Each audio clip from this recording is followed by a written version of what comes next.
जय श्री राम, जय राघव। कुशुंडी रामायण दिवस 11।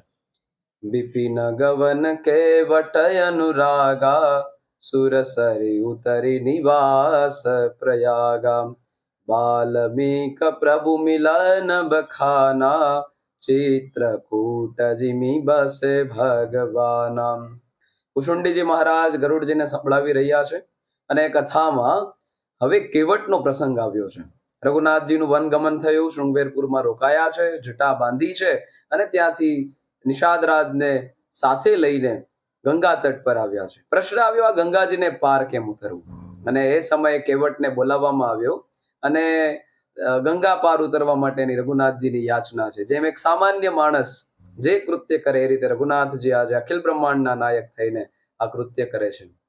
અને કાગ બાપુ તો કહે છે, ધોવા દ્યો રઘુરાય, હેજી મને શક પડ્યો મનમાય, પગ મને ધોવા દ્યો રઘુરાયજી। અને એવી રીતે કેવટ આવ્યો અને કેવટ તો બધા શબ્દ કહે છે, રજત મારી કામણ ગારી, મારી નાવ નારી બની જાયજી।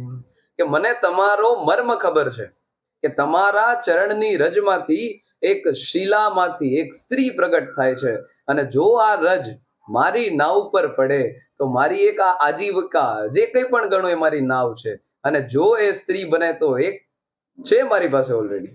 એટલે આપણા વિનોદમાં ઘણી બધી વખત કહેતા હોઈએ છે એમ કેવટ રઘુનાથજીના મર્મને જાણીને આ ચરણ પખાળવાની વાત કરે છે। ધોવા દ્યો રઘુરાય, હેજી મને શક પડ્યો મનમાય, પગ મને ધોવા દ્યો રઘુરાયજી। કેવટની આ આર્તવાણી સાંભળીને રઘુનાથજીએ ચરણ પખાળવા દીધા। કેવટે ચરણોગદક લીધું છે અને આશીર્વાદ પ્રાપ્ત કરીને રઘુનાથજી ત્યાંથી આગળ જાય છે અને માનસમાં કીધું, સુરસરી ઉતરી નિવાસ પ્રયાગમ। રામ લક્ષ્મણ અને જાનકી પ્રયાગમાં પહોંચ્યા છે।